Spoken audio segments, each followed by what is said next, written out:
time, just in case anyone just logged on, it's 10 a.m. We want to go through the agenda real quick. We want to get the latest, Jim's latest comments for Kamala, Waltz, what happened in the DNC, if he sees anything there. We want to talk about, on the other side of the aisle, sort of Trump, Vance, what we're seeing there unfold and how everything's shaken out.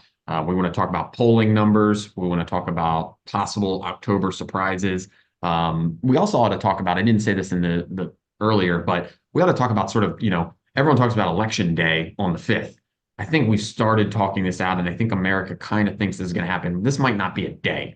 This might be a week. This might be a month. There might be some drama and or disruption, violence. We don't know. So we want to get your take on that as well. So we'll go ahead and get kicked off again. If you don't know me, I'm Matt Inslee. I'm the publisher here at Paradigm Press, and I'm joined by Jim Rickards. Jim is the legend. When it comes to predictions and being right, he's the man. I mean, just some of the most recent things, right? It was months before the Ukraine war started. Jim went on the record and said, "Hey, this is probably going to happen in February or May," and right on schedule. It happened in February. And then the most latest thing, we've covered this a lot at Paradigm Press, but Jim, you started saying this last October and just saying basically in different ways and different outlets, Biden is going to be out of this race. It's likely going to happen after the primaries and before the DNC. And you were spot on. So if anyone's watching this and doesn't know Jim, just know he was ahead of Biden dropping out and the timing of it 8 months before it happened. So that's the kind of thing that you can't get anywhere. So Jim, why don't you kick us off? You go wherever you want with a general election update for Americans. What should people know? What's interesting to you? What's been changing? Get us caught up.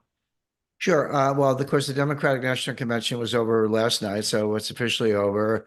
Everyone says, well, Kamala Harris was nominated for president at the convention. Actually, she wasn't. She was nominated about 3 weeks ago.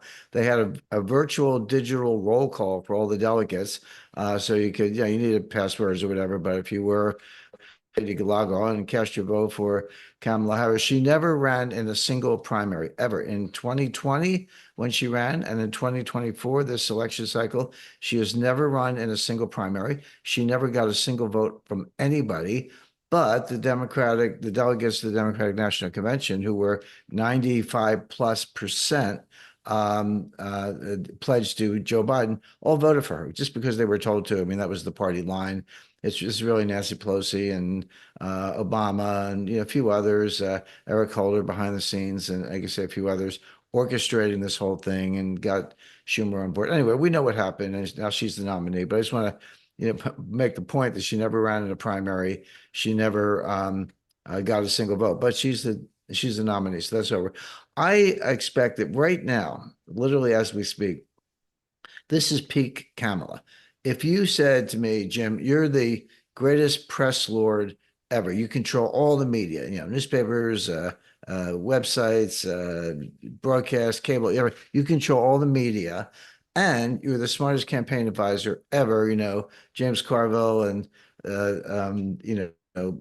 Penn and others that kind of rolled into one.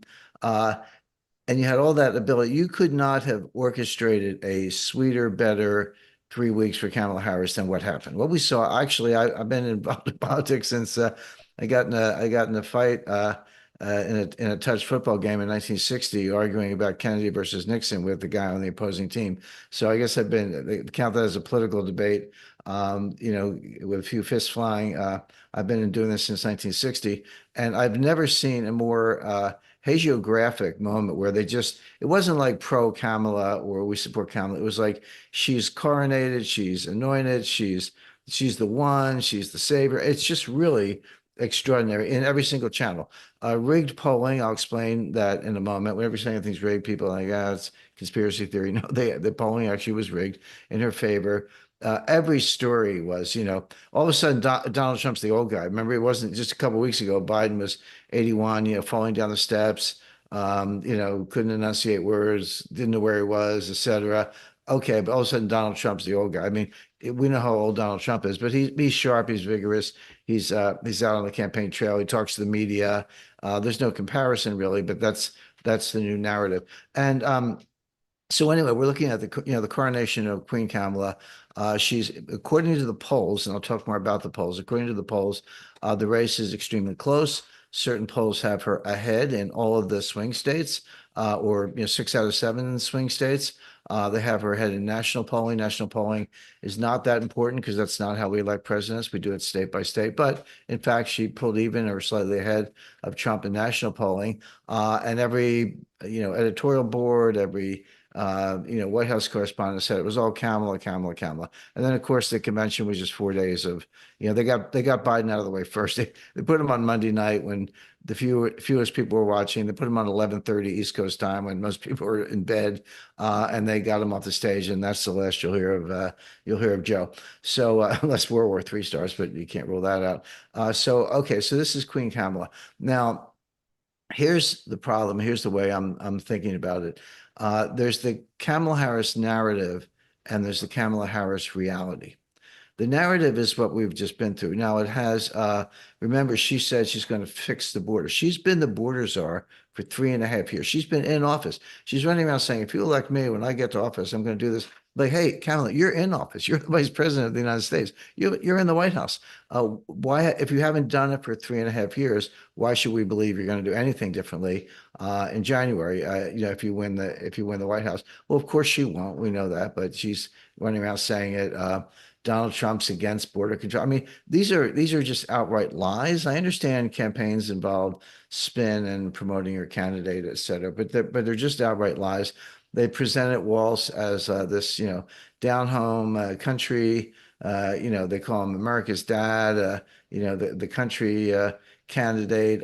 He's wearing, jeans and trucker hats and plaid shirts and kind of the Minnesota rural persona. So we got the young, 59. That's older than most presidents, believe it or not. I mean, I'm a little more impressed with J.D. Vance, who's 39. Kind of closer to the Kennedy's age when he was sworn in. But anyway, so we got the Queen Kamala and down home country dad Tim Walz. And this whole show. But it is, and here's my point, Matt, it is a narrative. It was constructed, it was perpetrated by the media, it was shoved down our throats. It's completely false. What's the reality? Let's talk about the reality. The Hmm. reality is she's a hardcore progressive. Everything she's to the left of Joe Biden. It's kind of hard to imagine. I don't really think of Joe Biden as having left and right because Biden's a congenital liar, doesn't care, just wanted to be president, wanted the power and the big plane. He did what he was told. Whether he had any conviction, I don't think Joe Biden has convictions about anything. So the fact that he pursued a certain set of policies is not really about conviction. That was just the price of being in the White House. He was in effect a puppet. Hidden forces, but they're not so hidden. We know who they are. It's Obama and Valerie Jarrett and Eric Holder and Susan Rice and their little cabal. But Kamala is different too. She does have conviction. She's not that bright, but she is a hard left progressive, posing somehow as they keep bringing out the fact that she was a prosecutor. So somehow she's going to be tough on crime. Nonsense. I mean, she funded bail money. She promoted getting bail money for the BLM protesters in the summer, August of 2020, when they were burning down the United States after the George Floyd situation. She was funding bail money for people who were committing violence and arson. And she's the leader in defund the police.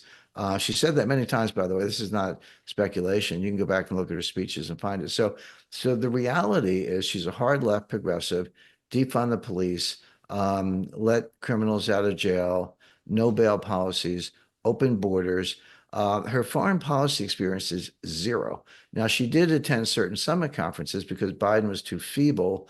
Biden couldn't talk, and like I say, he was tripping over his own shoelaces, didn't know where he was. So they sent her, like, the Munich Security Conference is a big deal. It's once a year in the early summer. And she couldn't go to a G7 meeting because that was too big. I mean, Biden had to do those, but she did quite a few others, Indo-Pacific alliances and so forth.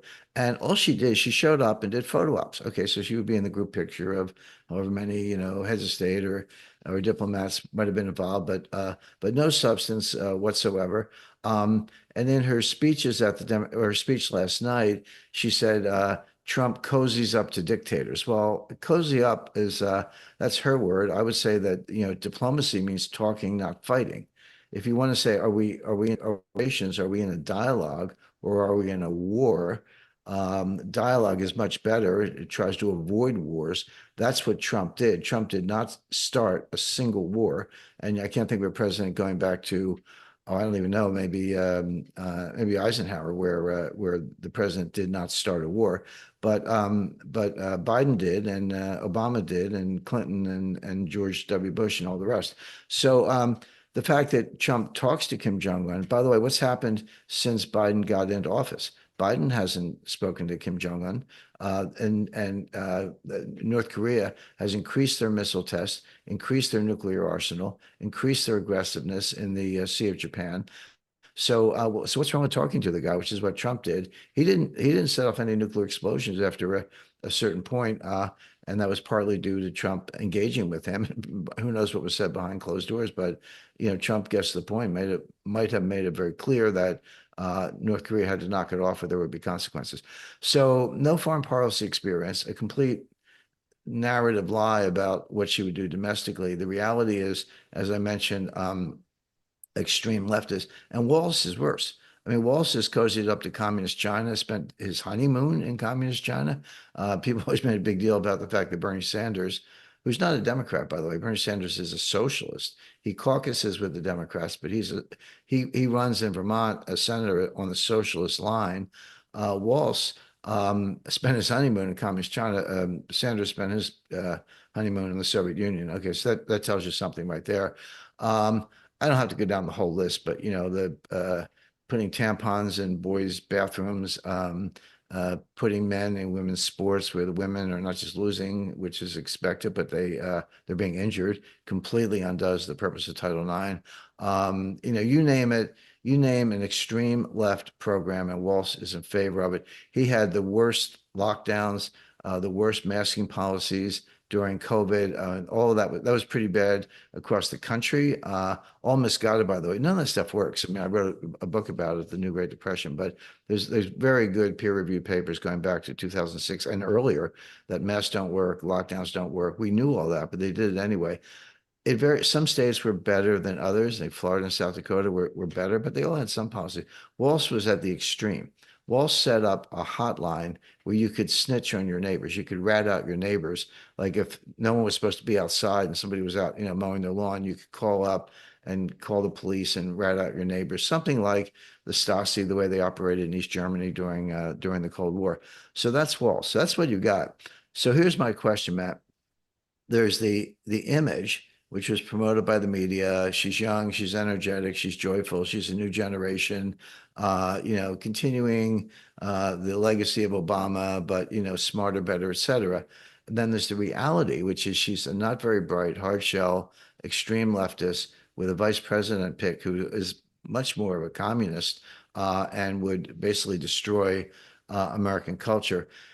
Which is going to win? Think of them as two horses in the race. So right now, the narrative is off to a great start, thanks to the media and thanks to everything else. Yeah. But reality always catches up in the end. So my question for the Trump campaign is, will you be able to bring out the reality before the election, or will the Democrats be able to carry the narrative across the finish line before most Americans realize who she really is?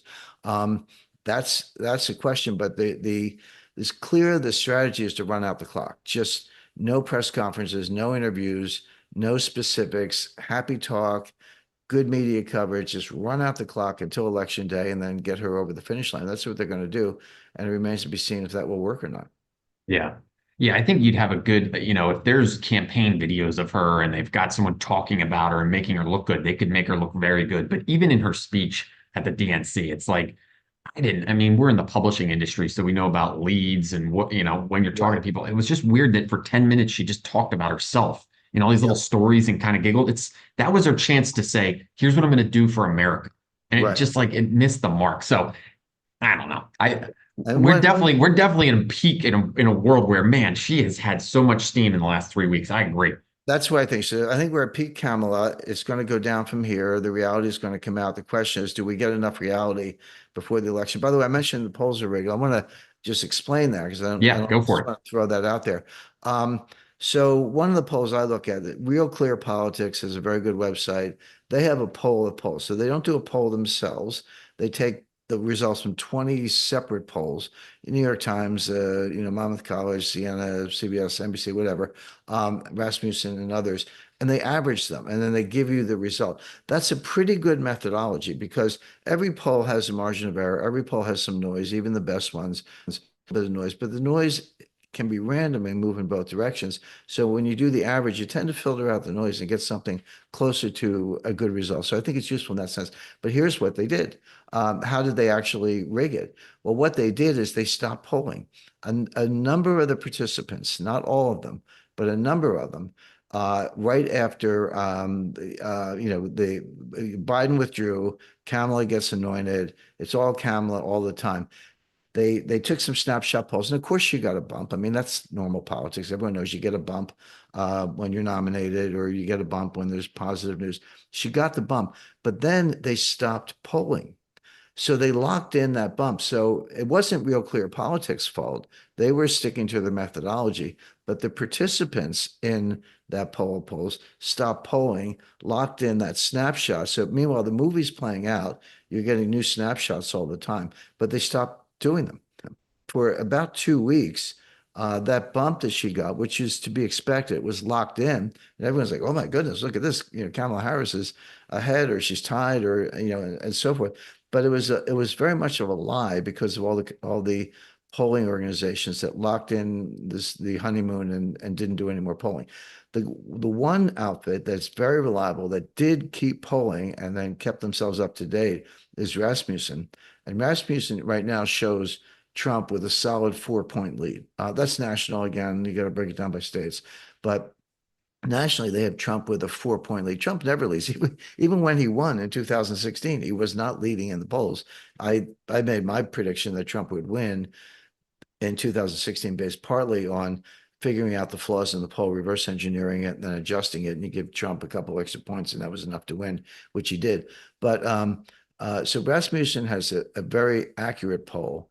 They polled consistently, and they showed Trump with a solid 4-point lead. So eventually, the Real Clear Politics poll is going to catch up.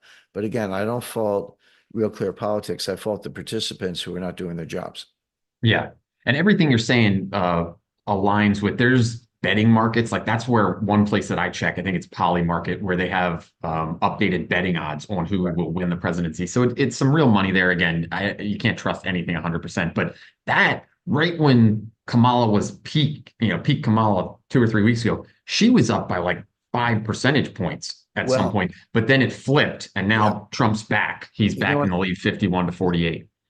Matt, I agree with you that those betting odds are useful, and I look at them also. But even they can be rigged. Here's how you do it: you just get some donor to make $1 million bet for Yeah. Kamala.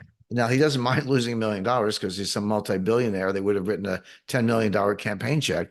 But you throw a million, if people are betting $100 or $1,000 or whatever, and you throw like a $500,000 bet in that pool, you're going to see, Yeah. and they do that. So it's again, information is valuable. We take as much as we can, but you have to look behind the information, consider the source, look at the methodology, reverse engineer it, and really understand what's going on.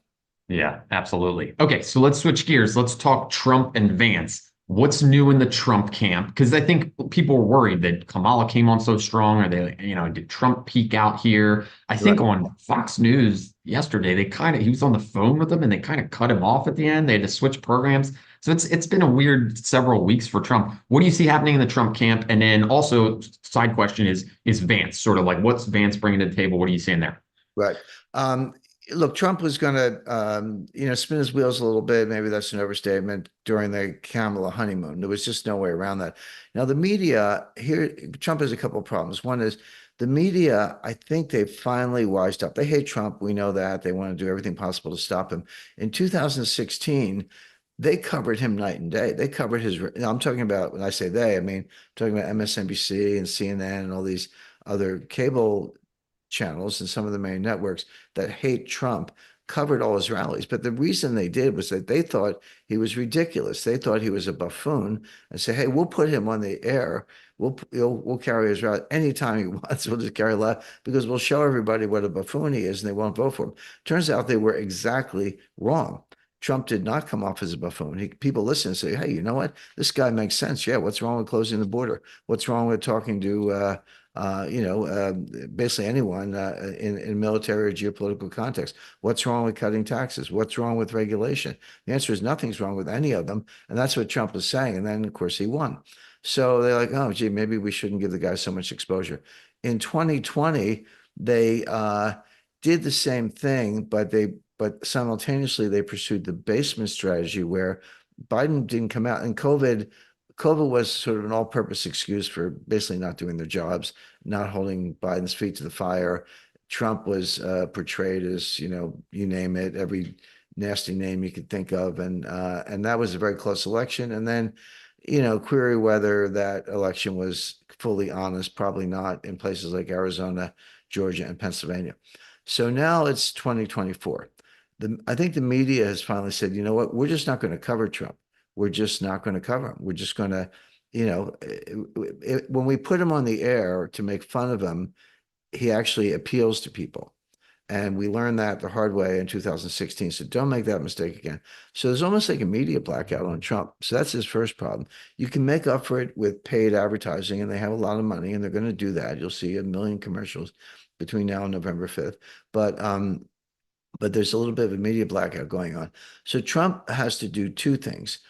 He has to break through that blackout, which again, live rallies is good. You get a lot of local coverage. Don't underestimate the impact of local coverage in, pick a medium-sized city. I don't know, Kansas City, Omaha, Carson City, Nevada.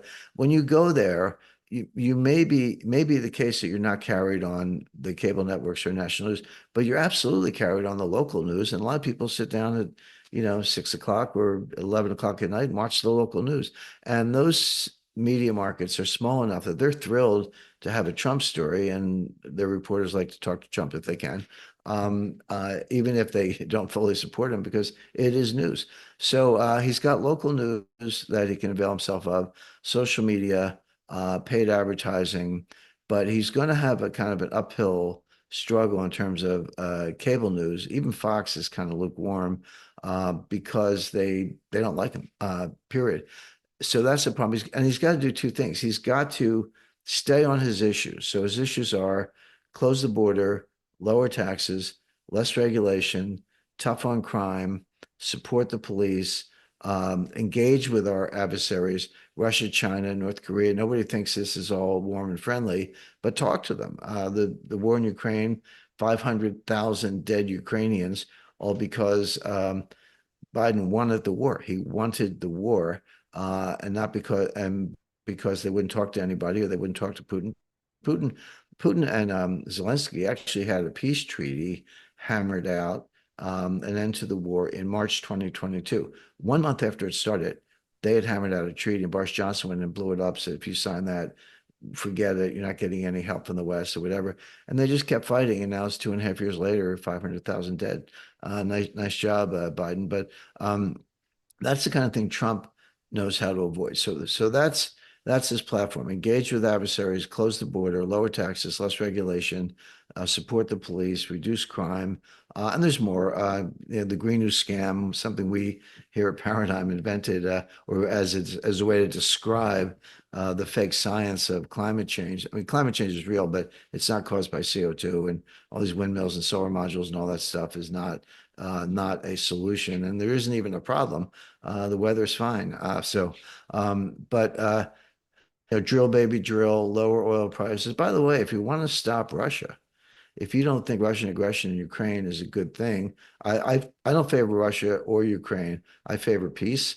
But the war's going on. So the question is, how do you stop it? If you want to stop that war, get oil down to $40 a barrel. I mean, Biden has done everything possible to keep high oil prices because of the Green New Scam. They want high oil prices so people buy electric vehicles, which don't work very well. But that's one of their strategies. They want to get rid of gasoline and kill the gas, natural gas, and gasoline and oil industries. And one way to do it is by making it too expensive for people to afford. Lower prices would actually starve Russia because the boycott, the sanctions have never worked. The boycotts have never worked. Russia's still pumping oil. They're still shipping natural gas, but they're getting very high prices thanks to Biden. Biden's not smart enough to realize that the way to stop Russia is to lower the price, unless he's working for the climate change nuts, which he probably is, or almost certainly is. So Trump has a set of solid policies. He has to stick to them, keep talking about them, but he has another job. The other job is the one I referred to earlier, which is how do you break that narrative? How do you get reality to intrude on the Harris narrative without seeming mean and nasty? I mean, if it's just name calling, I call her a dunce because she is a dunce. I mean, she's a medium below 100 IQ, cannot speak extemporaneously, cannot answer questions without sounding, speaking about, big yellow school buses or whatever. So she has a problem that way, but all they have to do is don't ask her any questions or don't expose her to the press. But can Trump call that out for what it is and get through to the American people? That's his other job. Now, the person who is doing that, to answer the second part of the question, Matt, is Mhm. JD Vance. Now, JD Vance, I like his style. He once his campaign plane, which had Trump written on the side, of course, was landing next to Air Force Two. So Kamala Harris lands on Air Force Two. She's doing some rally, and so the Trump JD Vance's campaign plane lands right after it. He was in town for another campaign stop. So they parked the plane behind. So all the cameras are showing Kamala Harris coming up Air Force Two. You look in the background, it says Trump. So they put the plane in a strategic position. But my point is, JD Vance gets off the plane and calls a reporter, "Hey, come on over. Local reporters, you go first because this is your chance. We're in your town." And then after 4 or 5 questions, national press, "Okay, what do you got?" And he does these impromptu press conferences, does them extremely well. I mean, he is a Yale Law School graduate, and Silicon Valley entrepreneur, and a lot else beside. He's brilliant. Totally handled himself. 39 years old, smart, energetic, well prepped, and knows the issues and very comfortable with the press.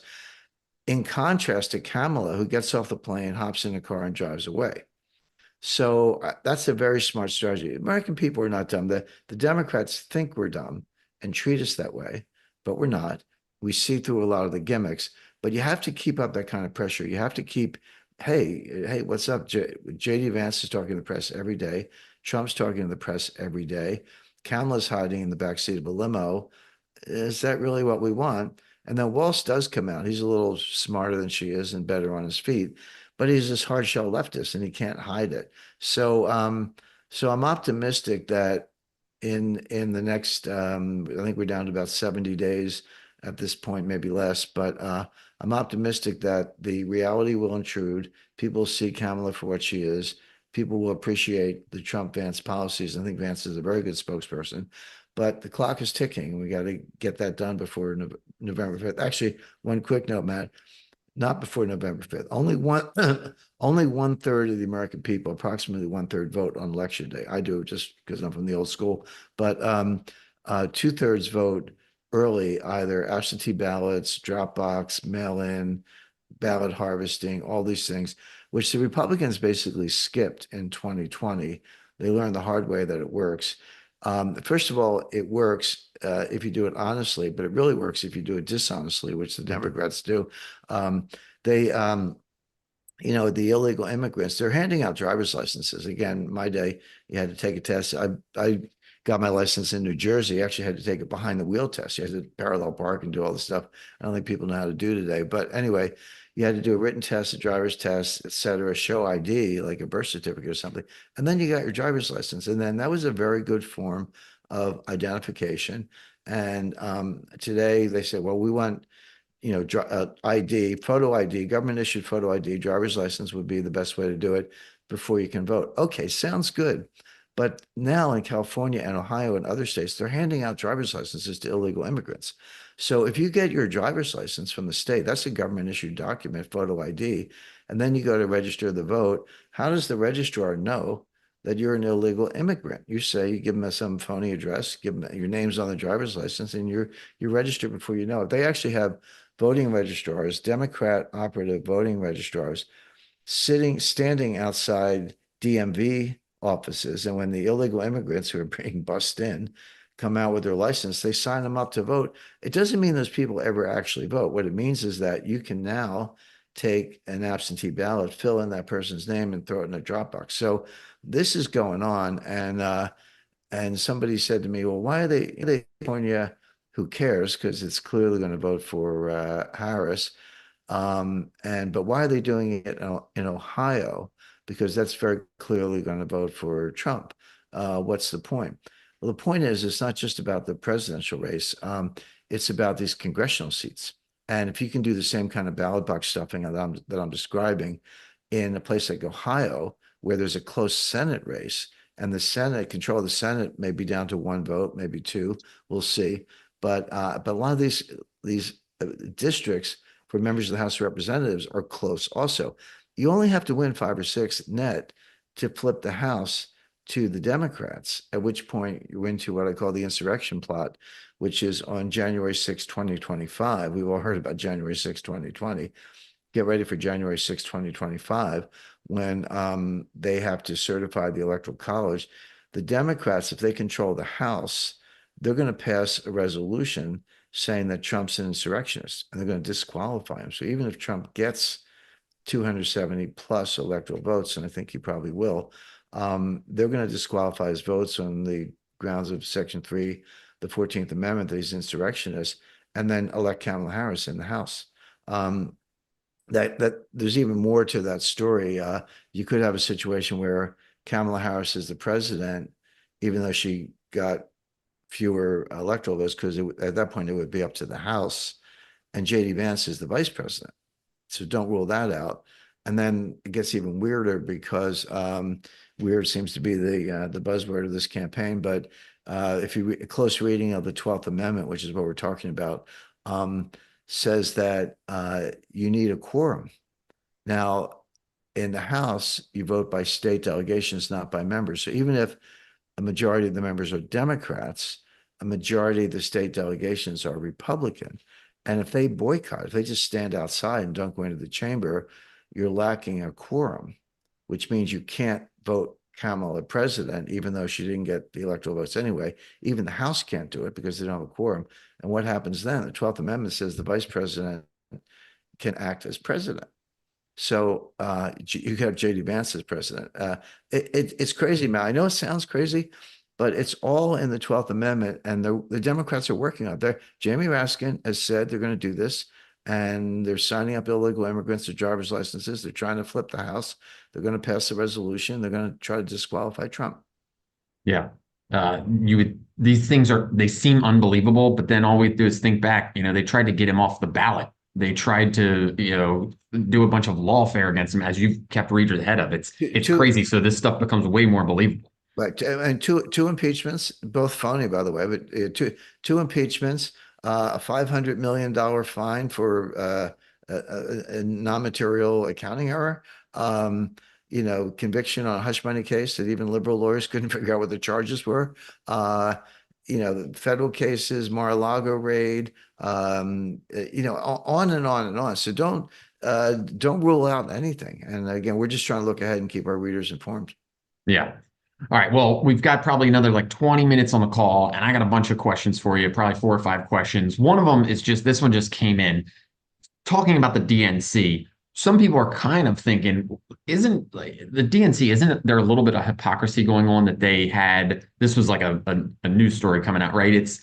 They've got ID badges, they've got gates up, they've got all of this walls, police presence, all this stuff to keep people out of the DNC, but Right. yet their border policy is just wide open.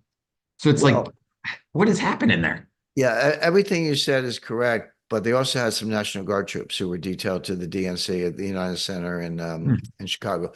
Yeah, it's not a little bit of hypocrisy; it's a lot of hypocrisy. Of course, it's hypocrisy, but the Democrats don't care. They're shameless. They're I wouldn't even call it an ethic, but to the extent they have an ethic, it's whatever it takes. Yeah. There's no morality, no legality, no guardrails, no sense of justice, whatever it takes because we hate Trump. Yeah. And then you get into why they hate Trump. That's a whole other story having to do with the end of the deep state potentially. So yes, but it's not just the DNC. Kamala Harris does that at her own rallies. When she's having rallies, they have a security perimeter. They bring in troops and special cops. Plus, she gets Secret Service. She gets Secret Service who actually do their job, unlike the Secret Service detailed to Trump. And you have to show a government issued photo ID to get in. So yeah, the security around Kamala Harris rallies and the DNC is far, far tighter than the U.S. southern border. That's absolutely the case. Yeah. One of the questions that we just got, and again, anyone that's here on YouTube Live, go ahead, put questions, comments, give us a like, anything that you can there. But one of the questions that came in, so regardless of how it would ever play out, what happens if she wins? What's like a quick synopsis? Like, we could go that this could be its own show, Jim. But Yeah, yeah. what's like one or two things? If she wins, what happens in America? Okay, so if she wins, the narrative I described earlier, Matt, goes out the door because that was just phony. That was a fraud. Now we get the reality. Now we get the real Kamala Harris. So here's kind of what we're in for. Um, she sets criminals free. Doesn't believe in bail. It's more Bidenomics. Now remember, even the Biden campaign, when Biden was still running, they were getting ready to ditch the Bidenomics title because it's a failed strategy and people don't like it. They were voting against it, but that's what we're going to get. Now she said she's going to raise taxes, basically abolish the border. I mean, it's not going to be open borders and understatement. It's like, hey, come on in. And she likes to say that she supported this. There was an immigration bill that was going to go through the Senate and it failed because the Republicans voted against it, including and others. And they said, and Trump urged the House to vote it down. And they say, see, they're against border reform. It wasn't border reform. It was going to raise a lot of money. And then you have to say, well, what are you going to do with the money? They were going to use the money to have more basically Custom and Border Patrol officers and ICE Immigration Custom Enforcement to facilitate illegals coming in. They wanted more. They said we want more people to secure the border. No, they wanted more people and more money so they could process the illegals faster and keep them in the country. So it was a complete fraud. But she gives her talking point about Trump. The Green New Deal bigger than ever.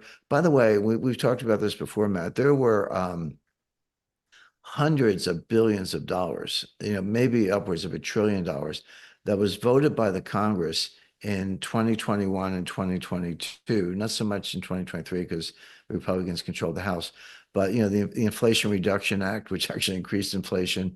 The Inflation Reduction Act was the Green New scam in disguise. They put a popular name on it. That was basically close to $1 trillion for the Green New scam.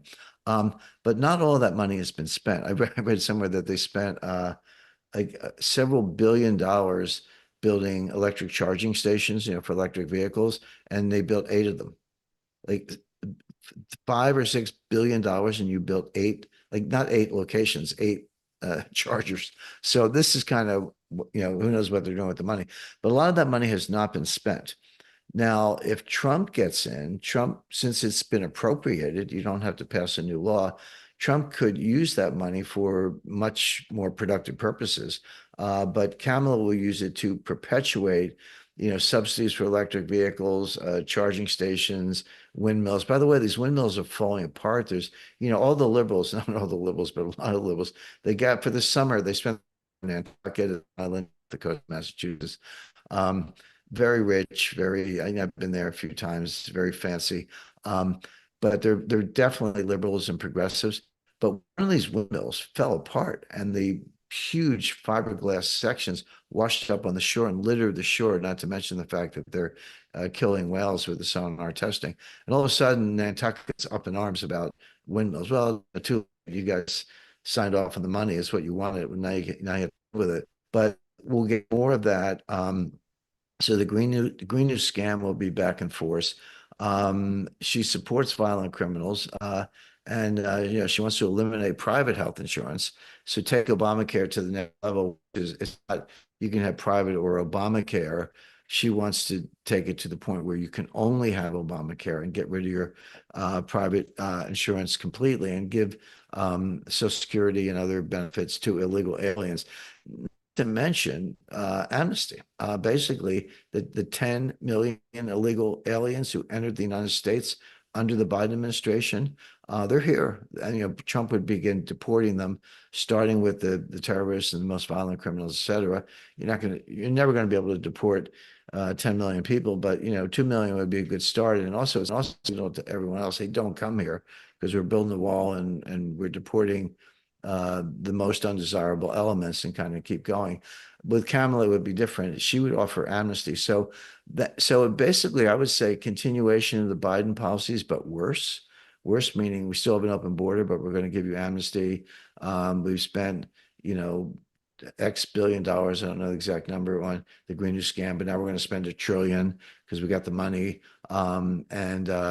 And war in Ukraine is just going to get worse. Let's have another 500,000 dead Ukrainians. Let's push the United States to the brink of World War III with the Russians because you, Kamala, don't know anything about Russia or Russian history, the Russian way of war, or Putin, or what motivates the Russian people. But you just think you can push them around. You think they're bluffing. They're not bluffing. So it's one of the things I spent a lot of time on actually is how close we are to nuclear war. So that's Kamala Harris for you. So the short version, Matt, is if she wins and gets sworn in, the narrative is over. The honeymoon is over. The reality takes charge, and it's what I just described. Yeah, not a good scenario there. All right, well, let's some more questions. You covered on this a little bit, but let's talk about in between now and the election. So not the election and after, but in between now and the election, any Right. surprises that you see? I hear a lot of like, oh, October surprise. What's a surprise that you could see in October or in between now and the election? Well, it's interesting, Matt. The term October surprise arose at a time and a place when most people voted in November. So you'd want your surprise at the last minute. Okay, Hmm. got it. And there were a number of very famous ones, including some debate moments. But now the election starts next week. I mean, depending on the state, it's different in every state. But I think North Carolina starts first. But by the second week of September, a substantial portion of the American people, and I'll say 20% or more, according to most of the surveys, will have voted already. So if you want to pull a surprise, you better get to work because by October it'll be almost irrelevant. Again, the term is meaningful, but the timing has been moved forward. Like I say, only about a third of the people vote on election day. So let's open the window, make it from Labor Day to Halloween. That's the window for these surprises. The first one, we don't know the answer yet, are the debates. Now, Kamala Harris and, well, Trump and Biden agreed to a debate. I believe it was September 7th. It was going to be on ABC. Trump's like, whatever, I'll go on ABC because we know that Biden can't talk. And so Biden's out, Kamala's in. So Kamala's like, okay, I'll do the September 7th debate, and here are two more debates. And the Harris campaign actually went so far as to issue a press release saying Trump has agreed to three debates. They gave the dates, they gave the networks, et cetera. And the Trump campaign came out like within an hour or so and said, no, no, we didn't. No, we didn't. First of all, the first debate was agreed to with Biden, but you're not Biden, you're Kamala Harris. So that original deal is off. And she's running around saying he's afraid to debate and all that. No, he would do three debates, but like they want to talk about when, where, who, no more, help me out here, Candy. Like when when Obama got stuck and he asked Candy Crowley, who was the host, for the answer to the question, help me out here, Candy. None of that stuff, no teleprompter, no notes, et cetera, no audience, whatever, standing, sitting. You got to work out all those details, and none of them have been worked out. But what the Harris campaign wants to do is push the debates off until October, when most people have already voted, so they won't matter. So when she falls flat on her face, which she is likely to do, it won't matter because people voted. So their strategy, they're not going to get away with no debates, but they do want to push them off as far as they can. So her likely failed performance will have as little impact as possible. So keep an eye on that. The war in Ukraine, not to turn this into a whole Ukraine thing, but that is going so badly for the Ukrainians and by extension NATO, because NATO, the US, UK, Germany, France, they're supplying all the weapons. They're putting mercenaries in. They're supplying hundreds of billions of dollars. This is basically a war between NATO and Russia. Ukraine's just kind of caught in the vice. But that war is going so badly for Ukraine and NATO and the US in particular, and the Russians are advancing on all fronts. And this whole invasion of Kursk, hey, Ukraine invaded Russia, the media is playing that up, etc. Sorry, the Russians actually knew that was coming and they let it happen as a trap, and now they're surrounding the Ukrainian troops and they're going to kill every one of them unless they surrender. They'll be given a chance to surrender, but if they don't, they can't get out. They're in there, but they can't get out, and they're going to be annihilated. But meanwhile, it has not stopped Russian advances on the Eastern Front from south to north. I don't have to get into all the details, but the Russians are advancing rapidly to take off to get to the Dnieper River. It may be the case that the Ukrainian collapse happens faster than everyone expects, and you'll see Russian flags flying over major Ukrainian cities before the election. Now, again, this is a race against time. One of the reasons Biden worked so hard, the Democrats worked so hard for that last $60 billion appropriation for Ukraine, they know they're not going to win the war, but they want to keep the war going. So the collapse comes after the election, so it doesn't affect the outcome of the election. But it may be the case that the Russians are moving so fast that the collapse comes before the election. But again, it's not about November 5th anymore. It's about September and the middle of October. But the Russians may surprise everyone. We may get a stock market crash. Not anything to do necessarily with the campaign, but the economy is probably in a recession. There are more and more signs of that. We're either in one or we're very close to one. It's coming, but the stock market, with some of these AI companies, semiconductor manufacturers, OpenAI is not a public company, but they're kind of a leader in this. But Microsoft, Google, Nvidia, and others Wall Street is beginning to catch on to the fact that, hey, you guys are spending billions upon billions of dollars developing AI, buying all these super chips, using all this energy, et cetera, and no results. Like you're creating the models, but you're not driving any revenue. So it's just a black hole. They're flushing money down. That could cause a correction. And the concentration in the stock market right now is so high, where 5 or 6 companies, or the Magnificent Seven, if you want, are about 60 or close to 70% of the market cap of the entire S&P. If one or more of them went down and took others with it, the whole market would collapse. That has nothing to do with the election, but don't rule it out. I said we're gonna get a surprise today. It's kind of been leaked, but late today, RFK Jr. is going to suspend his campaign and endorse Trump. So I don't know whether it'll be a joint event, but that's been kind of leaking out there for the past week. The most interesting twist on that is that Trump said, "Yeah, thank you, welcome aboard, thanks for the endorsement. By the way, he'll make RFK Jr. head of the CIA." Mm-hmm. I worked at the CIA for 10 years. I can, there's only so much I can say, but that is an interesting one. But RFK Jr. would want to get to the bottom of the assassination of his uncle and his father. And there was some CIA role. I'm not saying they did it, but, there's a lot more than the public knows. At Trump sentencing, he has not been sentenced in the hush money trial. That's coming up in I think it's September 13th. I could be off by a day or two, but we got to get back to Juan Merchan, the super biased judge. His daughter is making millions off of Democratic fundraising and Democratic campaigning. She's a consultant to the Democrats. She's making millions of dollars from the Harris campaign, and her father is the judge in the Trump hush money trial. Any decent judge would have recused himself, like, hey, nothing fishy here, but I just isn't right. That's what a good lawyer and a good judge would do. Judge hasn't done that. He's a Trump hater. He could sentence Trump to 130 years in jail.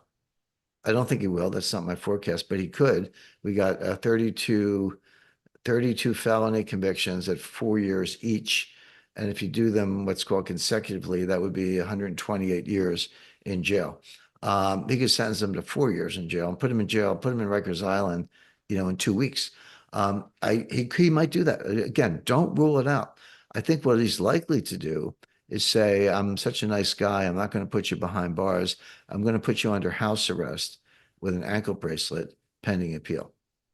Meaning Trump would basically be confined to Mar-a-Lago with an ankle bracelet, but he's somehow supposed to run for president. I think at that point, Trump's lawyers would go to the Supreme Court and ask for some emergency decree or injunction saying, no, you can't do that. Yeah, you have jurisdiction, but you're interfering with a presidential campaign. You're interfering with the 14th Amendment and the Fifth Amendment and a Sixth Amendment, a lot else. And we're going to set Trump free. But imagine that. Imagine Trump being under house arrest with an ankle bracelet in 2 weeks. That is very likely to happen. What else? I have a little list here of I call it wild cards, but October surprises. Yeah. One, there could be another assassination attempt. I mean, the Secret Service let that assassination happen. I'm not saying they pulled the trigger. I'm saying that they had more than enough information to know what was happening and they let it happen. In that world, anything can happen. So sadly, we can't rule that out. And one last thing, we're all going to stay up late on November 5th. Now, I said the voting starts in about a week, which is true, continues through September and October, but they don't actually count the votes. They might count the ballots, but they can't like open them. They can't count the votes until the polls close on election day, and then we go from there. We'll all get the results. This could take days. We're not necessarily going to know on election night. The Democrats cheat like crazy, and the Republicans kind of learned their lesson in 2020 and to some extent 2022. They've got an army of 500 lawyers. I hope they pick good ones, and tens of thousands of volunteers. I remember in 2020 they had poll watchers. My mother was a political activist. She was a poll watcher. I actually was a poll watcher once upon a time. And you just basically stand there and look over the shoulder of the person counting and make sure they're not cheating. But they say, well, the poll watchers have to stand 10 feet away because of COVID. Well, I'm wearing glasses, but I can't see 10, I can't read fine print 10 feet away. Nobody can. And the point is the poll watchers couldn't do their jobs. And then they said, around minute, okay, everybody out, we're done. And then when everyone left, they shipped in more ballots at 3 in the morning and started counting them. This is all on tape. This is not, conspiracy stuff. So the point is, with this many paper ballots but the Republicans challenging a lot more in a much better position to challenge the Democratic ballot box stuffing. This may get to court sooner than we think, and this is on day. Kind of, you go back to November, December 2000. Bush versus Gore. They didn't decide that until mid-December. The election, I forget the exact election day, it was in November, but the Supreme Court didn't rule on Bush versus Gore until I believe it was around December 10th or somewhere around there. It's a good 5 or 6 weeks. You could have something similar, and you could have a lot. And the courts hate they hate these cases. They don't want to be involved in them, but they may have no choice. The issues are so great, and the misconduct is so egregious, and they kind of punted on this in 2020. They may have no choice but to get involved. You could litigation, but it may take weeks to actually count the votes. Yeah.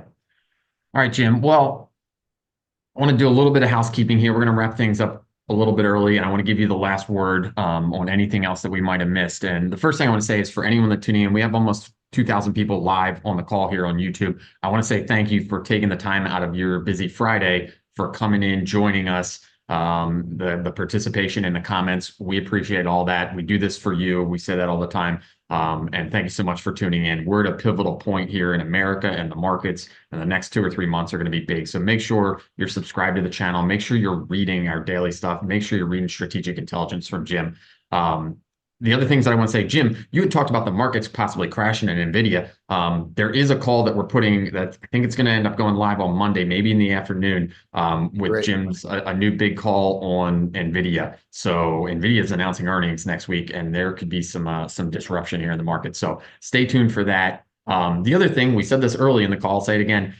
You're going right from this call, and that's why we got to get off a little bit early, right here to Bannon's War Room. So if you're on the call right now and you want to join Jim over at Bannon's War Room, I believe it's just warroom.org. So WARROOM.org. If not, you can go onto Rumble and find Steve Bannon's channel. Jim will be live on there. So Yeah, by the way, Matt, the host, I'll be on exactly as you said. The host is Peter Navarro, who yep. has just written a book that really sets the Trump agenda. So you don't just get me, you get Peter as well. So good insight into Trump. Yep. And I will say a lot of people are like, hey, man, what's good in America these days? And there's still a lot of good things. I will say, Jim, just from my standpoint, I'm proud to publish. I'm proud to be on videos with you because you're one of the things that's very good here in America. You're giving our readership the insight, the knowledge, and a lot of the actions to take in a very volatile, interesting time here in America. So we appreciate it. So, Jim, any last words? I know you got to go. Anything else anyone should know? You got 5 seconds. Put on your crash helmets. We've been through a very volatile, unprecedented time, and it's not going to change. It's going to be rocky all the way to election day and beyond. All right, everyone. You heard it here first. Thanks for tuning in. Make sure you subscribe, and we'll